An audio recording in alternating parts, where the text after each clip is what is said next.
The essential work of Vermont school boards is a framework that VSBA put together to help define the scope of the school board job and offer best practices and how to go about accomplishing it.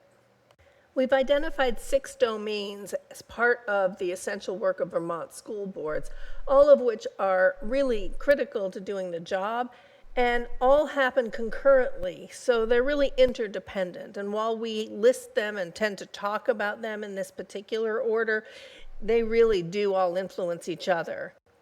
What you're looking at here is a screenshot of the Essential Work of School Boards Toolkit from our website. The toolkit is a distillation of all the key references and tasks for good governance in each of the 6 main areas of school board work. A good place to start the conversation is talking about engaging the community and establishing a vision overview, because everything else really hinges on that vision. The board is in the strongest position when it is engaged with the community, clear in its vision for education, and unified in its direction. So the board should develop structured and ongoing opportunities for the community to define and refine the vision for the school district. Once the vision is in place, the board then takes on the responsibility for monitoring progress and making policy and budgetary decisions to achieve the vision. To keep the community engaged in the ongoing work of the district, including current successes and challenges, the board must seek to engage community stakeholders in a variety of settings and contexts. The development and maintenance of school district policies is the central job of a school board. The board must ensure the district not only achieves educational results for students, but does so in a manner that complies with legal requirements and meets community expectations. The board does this by setting policies that articulate the values and concerns of the board as trustees of the school district. Once the board has established policy, it delegates the authority to further interpret the policy to the administration, which is often done through written procedures. The board should regularly monitor for policy compliance. After all, if it's important enough to be addressed in policy, it must be monitored. Perhaps the most important decision a board makes is to hire a qualified superintendent to lead and manage education through the district or supervisory union. Boards provide oversight. They do not manage day-to-day operations of a school system. Vermont law designates the superintendent as the chief executive officer for the supervisory union or district. As the CEO, the superintendent is accountable for the operations of the entire school system. To employ a well-qualified and capable superintendent, a board needs to be in a position to assure mutual accountability between the board and the superintendent.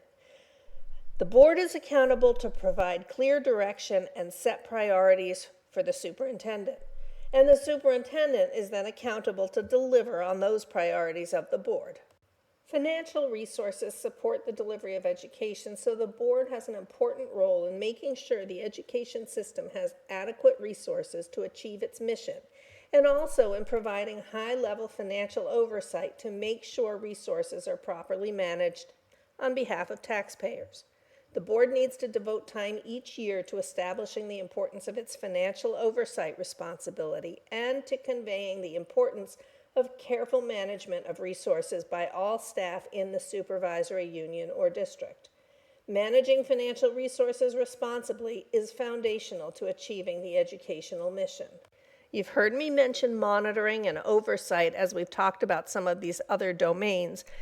What it boils down to is that the board is accountable to the community to ensure that the district makes reasonable progress in achieving outcomes for students and that the system operates in compliance with all policies, laws, and regulations. To meet this obligation, the board needs to monitor both these areas regularly. In order for administrators to be able to produce evidence related to these areas, the board must clearly identify the student learning outcomes and system operations outcomes it expects based on the board's vision, policy, strategic plans, and goals. Finally, don't forget that the school board is a public body trusted by the community to oversee the system of education for children in the school district. As elected officials, school board members must act with integrity and adhere to the highest ethical standards. Lawful and effective operations are crucial to a strong school board. Effective operations are characterized by well-organized meetings with agendas that focus discussion and decision-making, engaged board members who have the information necessary to make informed decisions, and practices, protocols, and policies that are legally compliant.